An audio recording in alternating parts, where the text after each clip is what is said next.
नमस्ते।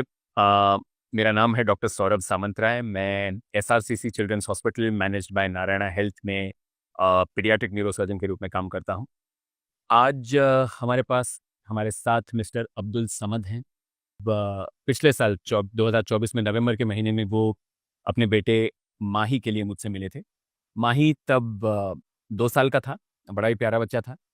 लेकिन तब जब वो हमको मिले थे तो अ, उसके सिम्पटम्स हेडेक, वॉमिटिंग ये सिम्पटम्स के लिए उसको चलने में दिक्कत हो रही थी। इन लक्षणों की वजह से एक एमआरआई ब्रेन किया गया था जिसमें ये पता चला था कि माही का जो पीछे का छोटा-सा दिमाग है जिसको हम छोटा दिमाग कहते हैं या पोस्टीरियर फोसा या सेरिबेलम कहते हैं, उस एरिया में एक ट्यूमर था और एमआरआई में देख के लग रहा था कि शायद वो ट्यूमर कैंसर जैसा हो, जिसको हम इंग्लिश में मैलिग्नेंसी कहते हैं।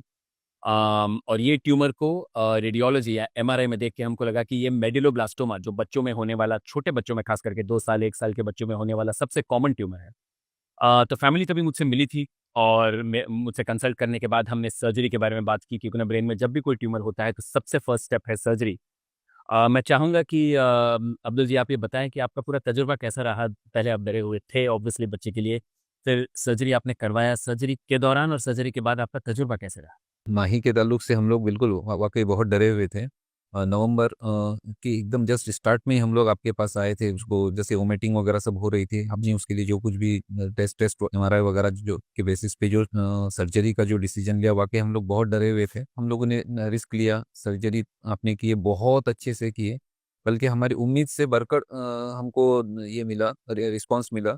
और अगर मैं आपको पूछूं कि माही को लगभग ऑपरेशन के बाद आपसे बात करने के लिए या होश में आके आपसे वो कांटेक्ट मतलब आपके बातों का जवाब दे पाई, इसमें लगभग कितना वक्त लगा होगा ऑपरेशन के बाद? सबसे बड़ी चीज है कि उसने उसी शाम हम लोगों को आवाज भी दिया। मेरी मम्मा मम्मा को भी आवाज दिया, पापा को भी आवाज दी। सर्जरी के तब बाद? से हाँ, ये सबसे पॉजिटिव हमारे लिए था कि सर्जरी के फौरन बाद कोई बच्चा अगर ये कहता है तो मैं इसको हम लोग ने ये कर ले के बच्चे की सर्जरी बहुत अच्छी हुई है। हाथ और पैरों की जो हरकत है, मूवमेंट्स हैं, ये सब ठीक एकदम थी सर? एकदम एकदम ओके, एकदम परफेक्ट थी और बिल्कुल भी किसी भी एंगल से हमको ऐसा नहीं लगा कि हम लोगों ने सर्जरी करके कुछ गलती की है। और आई थिंक और एक क्रिटिकल बात है कि अराउंड यही टाइम सर्जरी अच्छे से हो गई थी, जो बहुत अच्छी बात है। पेरेंट्स ने कोशिश की, मैंने भी अपनी तरफ से पूरी कोशिश, बट क्रिटिकल बात तब हुआ कि जब सर्जरी होकर रिपोर्ट आया और मेडुलोब्लास्टोमा कंफर्म हुआ, तब वो डिसीजन था जब आगे का ट्रीटमेंट। और वहाँ आई थिंक हमारे हॉस्पिटल में बिकॉज़ हम टीम में काम करते हैं, आगे का ट्रीटमेंट कंटिन्यू करने के लिए मैंने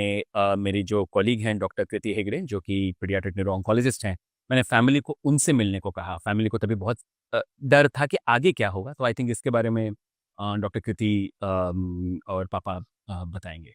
सो माही की सर्जरी के बाद जब हमको हिस्टोपैथोलॉजी की रिपोर्ट मिली, उसके बाद हमें पता चला जो माही को मेड्यूलोब्लास्टोमा है उसको हम हाई रिस्क मेड्यूलोब्लास्टोमा बताते हैं। लेस देन 3 इयर्स जो मेड्यूलोब्लास्टोमा होती है वो या तो लो रिस्क होती है जिसमें सिर्फ कीमोथेरेपी की ज़रूरत होती है, और दूसरा टाइप का होता है हाई रिस्क, जहाँ पे हमको कीमोथेरेपी के बाद हाई डोज़ कीमोथेरेपी देना पड़ता है, which we also call autologous transplant. तो ये ऑप्शन जो था हमने पेरेंट्स के साथ डिस्कस किया, क्योंकि इंटेंसिव कीमोथेरेपी होगा, हम एंटिसिपेट कर रहे थे कि थोड़े साइड इफ़ेक्ट्स होंगे। ये सब हमने इन डिटेल डिस्कस किया।